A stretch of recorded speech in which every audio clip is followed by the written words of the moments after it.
വാർത്തകൾ വിശദമായി മറ്റൊരു പ്രധാനപ്പെട്ട വാർത്തയിലേക്കാണ്. ചർച്ചകൾക്കൊടുവിൽ തിരുവനന്തപുരം മേയർ സ്ഥാനാർത്ഥിയെ പ്രഖ്യാപിച്ച ബിജെപി സംസ്ഥാന സെക്രട്ടറി വി രാജേഷ് മേയർ സ്ഥാനാർത്ഥിയാകും. ബിജെപി നേതൃത്വം ശ്രീലേഖയെ നേരിട്ട് കണ്ട കാര്യങ്ങൾ ധരിപ്പിച്ച ശേഷമാണ് പ്രഖ്യാപനം. GS ആശാനാഥാണ് ഡെപ്യൂട്ടി മേയർ സ്ഥാനാർത്ഥി. തിരുവനന്തപുരത്ത് ഭാരതീയ ജനതാ പാർട്ടിയുടെ NDAയുടെ മേയർ സ്ഥാനാർത്ഥിയായി നാളെ നടക്കുന്ന തെരഞ്ഞെടുപ്പിൽ മത്സരിക്കുക പാർട്ടിയുടെ ബഹുമാന്യനായിട്ടുള്ള സംസ്ഥാന സെക്രട്ടറിയും മുൻ ജില്ലാ അധ്യക്ഷനുമായിട്ടുള്ള ശ്രീ VV രാജേഷ് ആയി.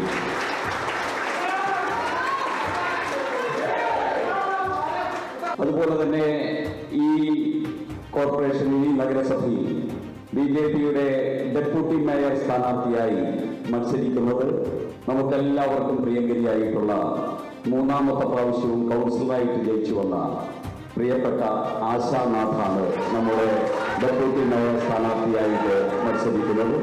ആശാ, കൂടുതൽ വിവരങ്ങളുമായി D ബിനോയ് ചേരുന്നു. ബിനോയ്, ഇപ്പോൾ തിരുവനന്തപുരത്തെ മേയർ സ്ഥാനാർത്ഥി ആരാണ് എന്ന ചോദ്യത്തിന് ഒരു ഉത്തരമായിരിക്കുകയാണ്. ഈ ഒരു സ്ഥാനാർത്ഥി മേയർ സ്ഥാനാർത്ഥിയെ പ്രഖ്യാപിച്ചിരിക്കുകയാണ്. VV രാജേഷാണ് മേയർ സ്ഥാനാർത്ഥിയാകുക. കൂടുതൽ വിവരങ്ങൾ എന്തൊക്കെയാണ്?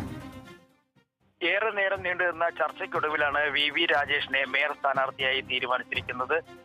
RSSന്റെ ഒരു തീരുമാനം കൂടി നടപ്പിലാക്കുന്നു എന്ന് വേണമെങ്കിൽ നമുക്കത് പറയാൻ കഴിയും. നേരത്തെ ശ്രീലേഖയുടെ പേര്, മുൻ DGP ശ്രീലേഖയുടെ പേര് പറഞ്ഞു കേട്ടിട്ടുണ്ടെങ്കിൽ തന്നെയും പാർട്ടിക്കകത്ത് അവർക്ക് പിന്തുണ ഉണ്ടായിരുന്നെങ്കിലും RSSന്റെ പിന്തുണ VV രാജേഷിന് അനുകൂലമായിരുന്നു. മുൻ ജില്ലാ അധ്യക്ഷനും ഒപ്പം തന്നെ പാർട്ടിയുടെ സംസ്ഥാന സെക്രട്ടറിയുമാണ് VV രാജേഷ്. ഒപ്പം കഴിഞ്ഞ പ്രാവശ്യം നഗരസഭാ കൗൺസിലിലെ അംഗമായിരുന്നു. അത്തരത്തിൽ പ്രവർത്തന പരിചയവും ഒപ്പം തന്നെ ഇനി വരാൻ പോകുന്ന ദിവസങ്ങളിൽ വലിയ തരത്തിലുള്ള വികസന പ്രവർത്തനങ്ങൾ നടത്താൻ പോകുന്ന ഒരു കാര്യം കൂടി കണക്കിലെടുത്തുകൊണ്ട് എല്ലാം ഉപരിയായി പ്രതിപക്ഷത്തിരിക്കുന്ന കക്ഷികൾ ശക്തരാണ് എന്നാണ് BJPയുടെ വിലയിരുത്തൽ. അതുകൊണ്ട് ഭരണപരമായി പരിചയമുള്ള ഒരാളിനെ തന്നെ മേയർ സ്ഥാനത്തേക്ക് കൊണ്ടുവരണം എന്നൊരു തീരുമാനത്തിൽ എത്തിച്ചേരുകയായിരുന്നു. അങ്ങനെയാണ് VV രാജേഷിലേക്ക് എത്തിച്ചേർന്നത്.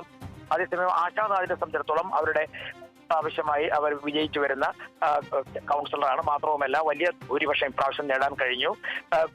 BJPയുടെ സമരങ്ങൾക്കെല്ലാം മുന്നണി പോരാളിയാണ്. ഇപ്പോഴും കോർപ്പറേഷനുമായി ബന്ധപ്പെട്ട് നടന്നിട്ടുള്ള സമരങ്ങളിലെല്ലാം തന്നെ മുന്നണിയിൽ നിന്ന് നയിച്ചിട്ടുണ്ട്. അതിനെല്ലാം ഉപരിയായിട്ട് അവർ സംസ്ഥാന തലത്തിൽ അറിയപ്പെടുന്ന ഒരു നേതാവ് കൂടിയായി മാറിക്കൊണ്ടിരിക്കുന്ന സാഹചര്യം കൂടി കണക്കിലെടുത്തുകൊണ്ടാണ് ആശാനാഥിനെ ഡെപ്യൂട്ടി മേയർ സ്ഥാനത്തേക്ക് തീരുമാനിച്ചിരിക്കുന്നത്.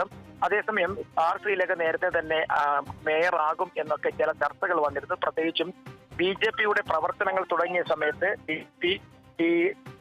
ചില തീരുമാനങ്ങൾ എടുത്തിരുന്നു. അതായത് തെരഞ്ഞെടുപ്പിന് തൊട്ട് മുമ്പ് BJP നടത്തിയ ചില നീക്കങ്ങൾ, അതായത് അവരുടെ പ്രചരണ പരിപാടികളിലും ഒപ്പം തന്നെ പ്രതിഷേധ പരിപാടികളിലും ഒക്കെ ശ്രീലേഖയെ രംഗത്തെത്തിച്ച് ചില പ്രചരണ പരിപാടികളൊക്കെ നടത്തിയിരുന്നെങ്കിൽ തന്നെയും അതിൽ നിന്നെല്ലാം ഇപ്പോൾ പിന്മാറിയിരിക്കുന്നു. ഒപ്പം ശ്രീലേഖയ്ക്ക് താല്പര്യമുണ്ടായിരുന്നു മേയർ സ്ഥാനാർത്ഥിയാകാൻ. എന്നാൽ പാർട്ടി അവരെ നേരിട്ട് കണ്ട് കാര്യങ്ങൾ പറഞ്ഞു ധരിപ്പിച്ചതിന് ശേഷമാണ് ഇപ്പോൾ അവസാനം പ്രഖ്യാപനത്തിലേക്ക് എത്തിച്ചേർന്നിരിക്കുന്നത്. ശ്രീലേഖയെ ഇപ്പോഴത്തെ ജില്ലാ പ്രസിഡന്റ് കരമന ജയൻ ഉൾപ്പെടെയുള്ള നേതാക്കന്മാർ അവരുടെ വീട്ടിലെത്തി കണ്ട് കാര്യങ്ങൾ പറഞ്ഞു മനസ്സിലാക്കിയതിന് ശേഷമാണ് വീണ്ടും കൗൺസിലർമാരുടെ യോഗം ചേർന്നതിന് ശേഷം 4 മണിയോടുകൂടിയാണ് കൗൺസിലർമാരുടെ പ്രത്യേക യോഗം ചേർന്നത്. അതിൽ ആ യോഗത്തിൽ വെച്ചാണ് തീരുമാനം അറിയിച്ചത്. VV രാജേഷ് ആയിരിക്കും BJPയുടെ തിരുവനന്തപുരത്തെ മേയർ സ്ഥാനാർത്ഥി. ഒപ്പം കേന്ദ്ര നേതൃത്വത്തിന്, BJPയുടെ കേന്ദ്ര നേതൃത്വത്തിന്റെ താല്പര്യം കൂടി ഇവിടെ കണക്കിലെടുത്തിരിക്കുന്ന വിവരങ്ങളാണ് ഇപ്പോൾ പുറത്തു വരുന്നത്. സാധാരണഗതിയിൽ കേന്ദ്ര നേതൃത്വം ഒന്നും തന്നെ ഒരു മേയർ തിരഞ്ഞെടുക്കുന്ന കാര്യത്തിൽ ഇടപെടാറില്ല. പക്ഷേ കേരളത്തെ സംബന്ധിച്ചിടത്തോളം കേരളത്തിന് ആദ്യമായിട്ടാണ് ഒരു കോർപ്പറേഷൻ മേയർ സ്ഥാനം ലഭിക്കുന്നത്. അതുകൊണ്ട് തന്നെ കേന്ദ്രത്തിന്റെ തീരുമാനം കൂടി പരിഗണിക്കപ്പെട്ടിരിക്കുന്നു. കേന്ദ്രവും RSSും ഒരുപോലെ തന്നെ VV രാജേഷിന് അനുകൂലമായ നിലപാട് സ്വീകരിക്കുകയും ചെയ്തിരിക്കുന്നു. അങ്ങനെയാണ് VV രാജേഷ് മേയർ സ്ഥാനാർത്ഥിയായി തീരുമാനിക്കപ്പെട്ടിരിക്കുന്നത്. നിലവിലെ സാഹചര്യത്തിൽ 50 പേരുടെ പിന്തുണയാണ് BJPക്കുള്ളത്. അതുകൊണ്ട് തന്നെ തീർച്ചയായും മേയർ ആകാൻ കഴിയുമെന്നുള്ള പ്രതീക്ഷ BJPക്കുമുണ്ട്. ആശാനാഥാണ് ഡെപ്യൂട്ടി മേയർ സ്ഥാനത്തേക്ക് തീരുമാനിക്കപ്പെട്ടിരിക്കുന്നത്. ശരി, ചർച്ചകൾക്കൊടുവിൽ തിരുവനന്തപുരം മേയർ സ്ഥാനാർത്ഥിയെ പ്രഖ്യാപിച്ചിരിക്കുകയാണ്. BJP സംസ്ഥാന സെക്രട്ടറിയായ VV രാജേഷാണ് മേയർ സ്ഥാനാർത്ഥിയാകുക. BJP നേതൃത്വം ശ്രീലേഖയെ നേരിട്ട് കണ്ട കാര്യങ്ങൾ ധരിപ്പിച്ച ശേഷമാണ് ഈ ഒരു പ്രഖ്യാപനം ഉണ്ടായിരിക്കുന്നത്. GS ആശാനാഥാണ് ഡെപ്യൂട്ടി മേയർ സ്ഥാനാർത്ഥി. D ബിനോയാണ് വിവരങ്ങൾ നൽകിയത്.